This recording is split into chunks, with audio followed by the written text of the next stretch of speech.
The first and probably most important topic that I'd like to discuss in tonight's video is the concept of everything in life is reps. In life, reps are everything.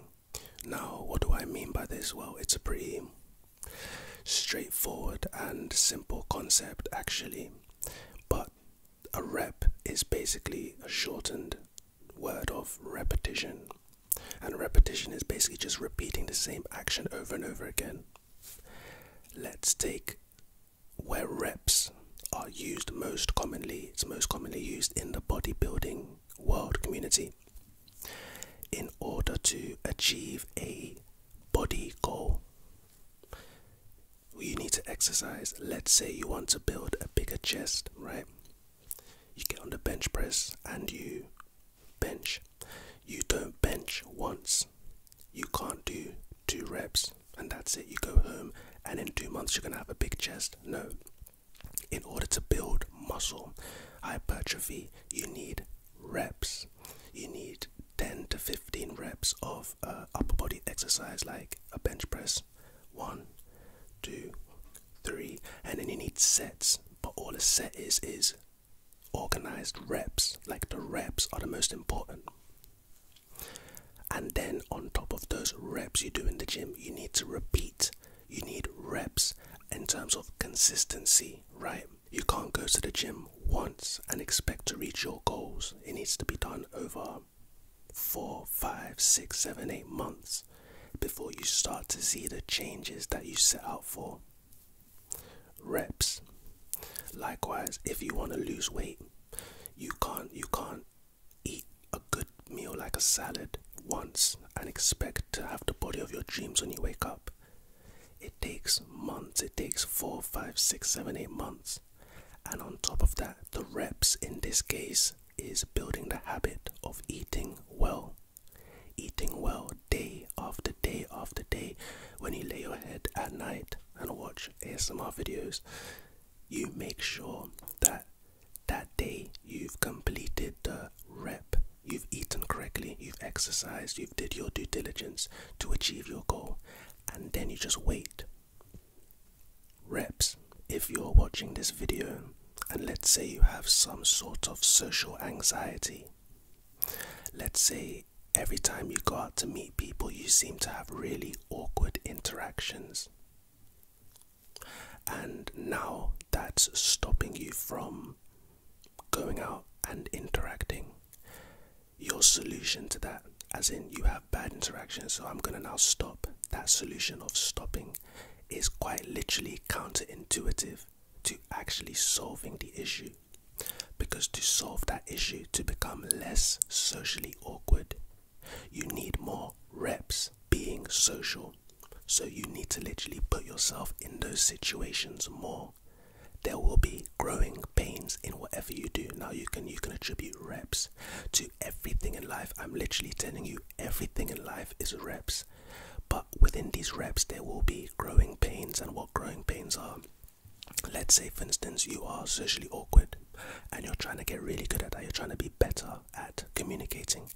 There will be times before you become good at talking to people, before you advance into an advanced level of communication, where it's going to be tough, it's going to be sticky, it's going to be weird. Those are growing pains.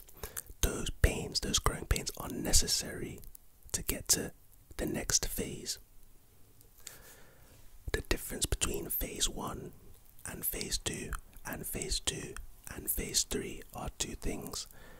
Reps, as in repetitions and time. And the second thing is growing pains. Between each phase you must get out of your comfort zone, and out of your comfort zone comes growth. If you stay within your comfort zone, if you stay, okay, look, I'm awkward so I'm not going to speak to anyone, that's comfortable, but that's not going to help you. It's not going to help you grow. You're going to stagnate in life. Take it like this. I used to basically be on a job hunt. Anyone looking for a job right now or is in the job market looking for jobs, this might really help you actually. Really help you. I used to be in the job market looking for jobs, right? And I remember having a phone call like it was a phone interview. I kid you not, this is crazy when it happened, right? The phone call was scheduled for a time, and throughout the day I was waiting for it. Me being me, I'm a very confident person. The only difference is I hadn't been on many job interviews. Of course I'd had them in the past, but I've never been on many because I was in uni studying and I didn't really have that many jobs. I had like one job, so I wasn't used to it. Basically, I kid you not, I pick up the phone, he introduces himself, I'm like, yeah, cool, my name's Dwayne Wall.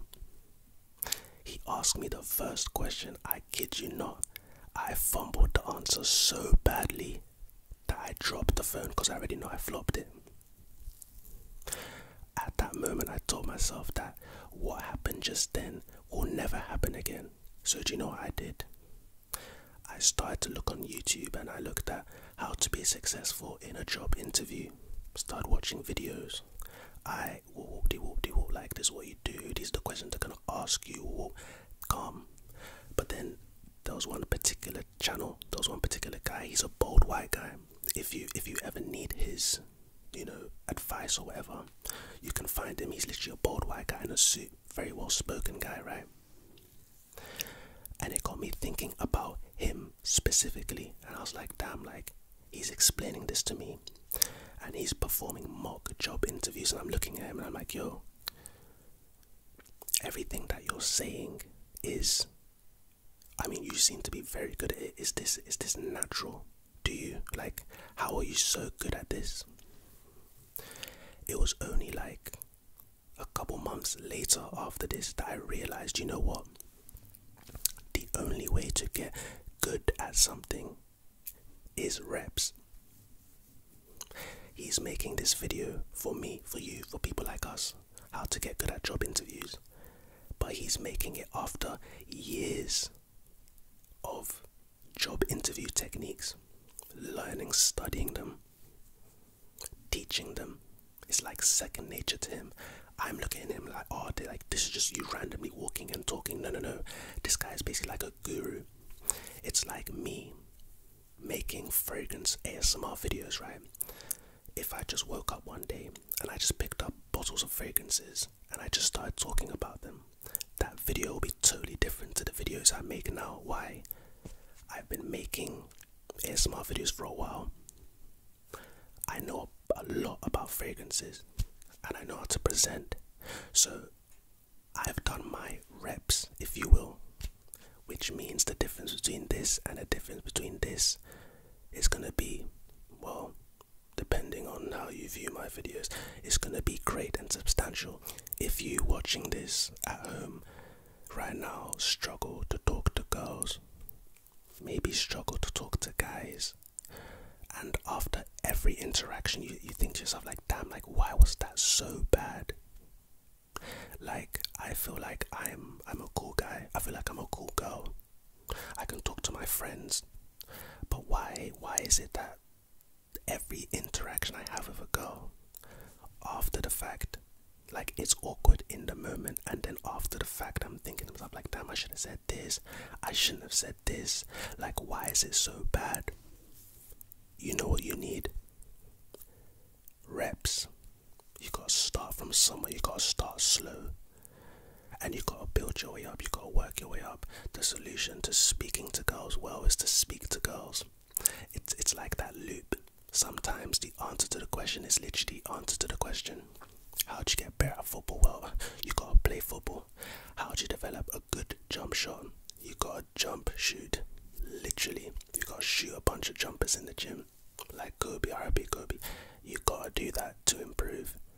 You can't improve any other way. Life is reps.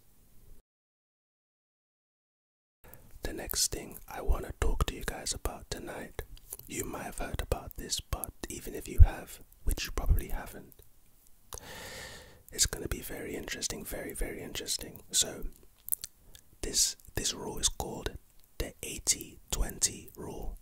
It's by a guy named Pareto, I believe, Pareto's principle. The 80-20 rule. Now, of course, the 80 and the 20 add up to 100, so you can think about it. course you have 80% of something and then you have 20% of something.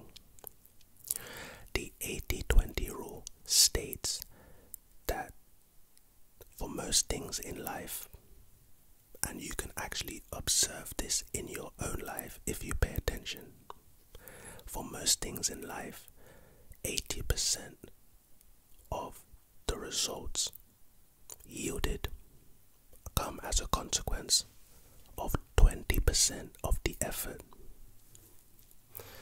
Don't get too wrapped up with the numbers. Obviously, it's not always going to be 80% and 20%, but in general, the general consensus is most of your results come from a very small and concentrated amount of effort.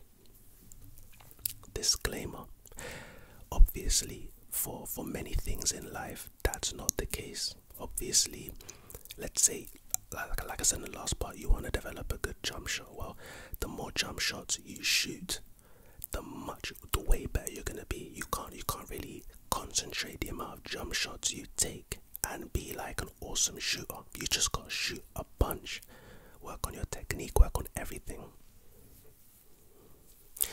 I guess this 80-20 rule is kind of like work smarter, not harder, which is kind of true. Let me give you some examples and explain what I mean. Most of the time, whenever you pick up a book, and you pick up a book for a specific reason, let's say you picked up the book because you wanted to learn something very specific that was in said book, most of the time, in 20% of the book, you'll find the information, like the best parts of the book make up around 20% of the book, while the other 80% is like it's filler, or it's just not necessary, it's just not what you need. In life, 80% of the crimes committed in the world are committed by 20% of people, 20% of the criminals. 80% of the world's money is owned by 20% of the world's population. I know that's kind of messed up, but technically, like, it's always gonna be like that. I heard one person say that even now, to this day, like in this day and age, if you were to give, I don't know, everyone in the world an equal amount of money, and let's say it was actually a decent amount of money, it's like a model. If you run the model and you give everyone in the world an equal amount of money, in however many years, the model will actually balance out and model out to be similar to the world we're living in now, where 80% of the people own, 20% of the people own 80% of the wealth. It's like a human characteristic thing. You have a bunch of people making really good investments and making good decisions. You have a bunch of people making bad decisions, and over time, if you run the model long enough, you'll see that the decisions come to fruition, and then the money's right back in the pockets where it would belong in the first place. It's kind of crazy to think about. I guess the point of this section of the video is to tell you guys that in your life, you should concentrate your forces. I think that's actually one of the 48 laws of power. It's interesting. But to concentrate your forces, you only have a certain amount of time, right? And just that being said, it means that you only have a certain amount of effort. You don't have endless effort. You don't have infinite effort. Like the Incredible Hulk has infinite power. Well, not really. You know, real quick, people like to say that the Incredible Hulk has infinite power, right? But in the comics, it doesn't actually say that. It says that Hulk, the angrier he gets, the stronger he gets. But for some reason, people are like, oh wow, that means that he has infinite powers. Like, no bro, like, you can't be infinitely angry. That literally makes no sense. Anyway, whatever. Like I was saying, you have a certain amount of time in a day, which means you have a certain amount of effort that you can give without burning yourself out. In this time, give the right amount of effort to the right things, concentrate your forces to yield maximum results. It's kind of like a hack. The only problem is I can't really tell you guys what that is. You guys kind of have to figure that out yourself. I've been pondering this rule for a decent amount of time, so I pretty much have thought about it for a while, and I feel like I know where my 20% can yield 80% of my results in my life. Is my light still on, bruv? That's tough. You probably couldn't even see that, but whatever. But yeah, I'm just saying that you guys have to figure that out too, and I'm confident that you will. The final section that I want to discuss in tonight's video, I think I'm going to call it Paralysis by Analysis. It's a pretty fancy term. I didn't make it up, but whatever. Paralysis by Analysis is, you know, I'ma just run straight into an example. Let's say you want to lose weight. Let's just say that. Just walk.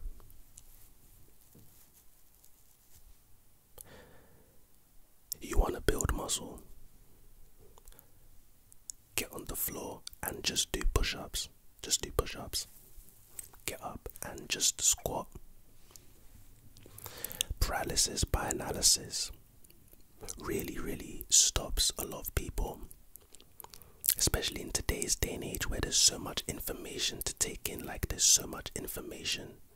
It's oversaturated on a daily basis, just with a phone in your hand. People let their choice, or the fact that they have too many options, paralyze them.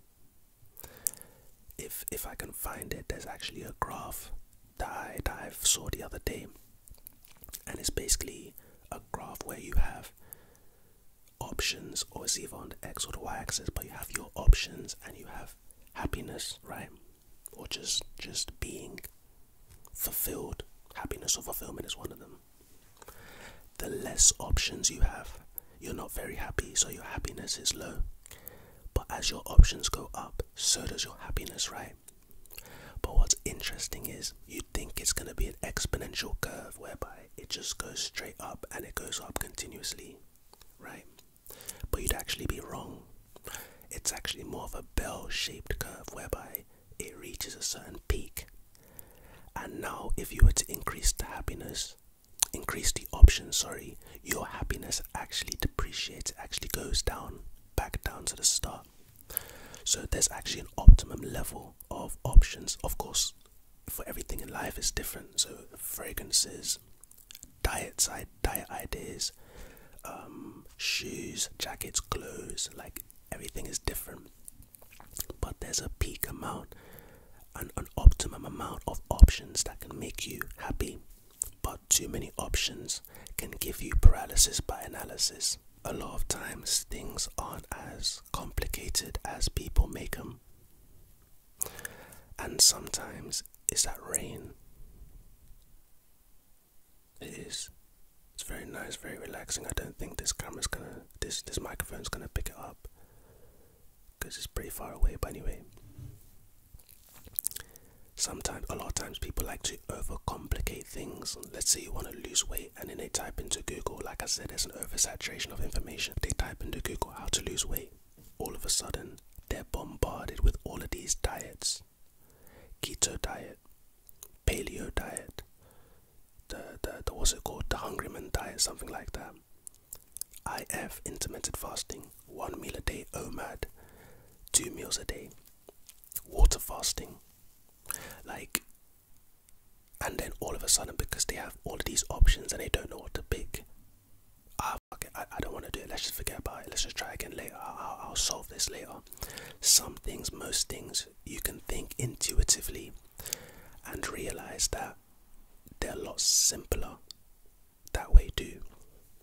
You can take out all the jazz, all the extra BS that you don't need, and single it down, file it down, and from that foundation that you build, You can work your way up to the ketogenic diet. Oh, what is that? Okay, let's Google it. Okay, no carbs, basically as low as carbs as possible to really get into ketogenesis, and that means I'm gonna burn more fat cells and glycogen and glucose. Okay, cool.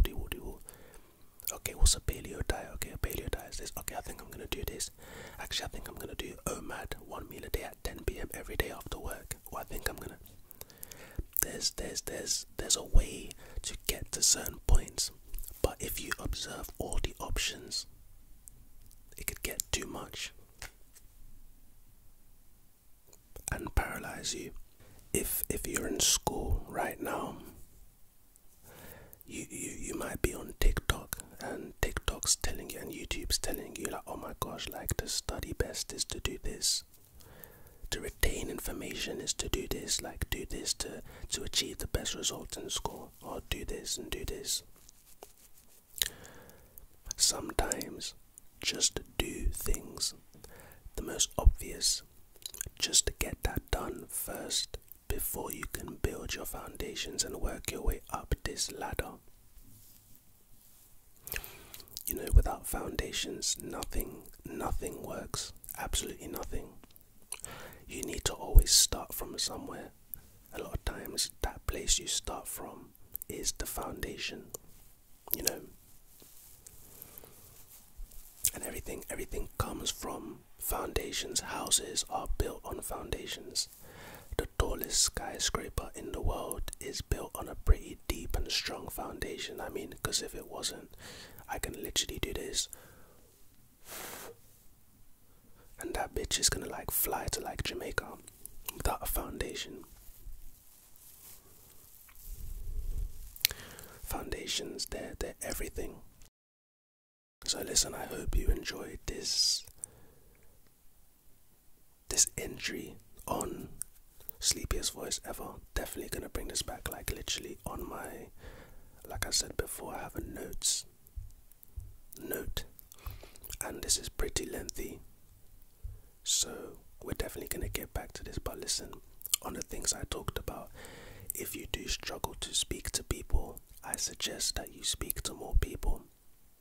Like I said, there will be growing pains, but to get to the point where you can speak to people, you must get past your growing pains. You have no choice. I do apologize in advance, but you have no choice.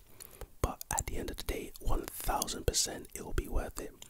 If you need a job, if you're looking for a job, before you even get the job, practice your interviewing skills, because it's going to help you tremendously.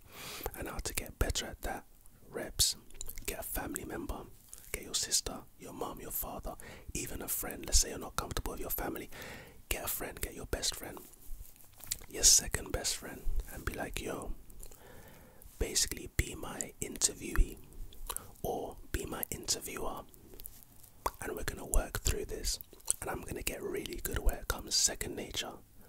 And even if I'm nervous at the real thing, because I'm so good at it, because I've done these reps before, I've built that foundation before in the past, even if on the day I'm nervous, I'm still gonna crush it. If you're trying to lose weight, just start, walk. Everyone knows, restrict your calories a little bit. Even if you don't know what that looks like or what that means, don't paralyze yourself with the over-analysis. The plate that you normally eat from, reduce the size. Let's say eat 3 times a day, continue to eat 3 times a day, but the plate that you normally eat from, get a smaller plate and reduce the size. That's a calorie restriction in and of itself. And then walk. Keep walking. Walk for 30 minutes, time yourself. 30-minute walk, 30 minutes back, an hour every day. Change your whole life.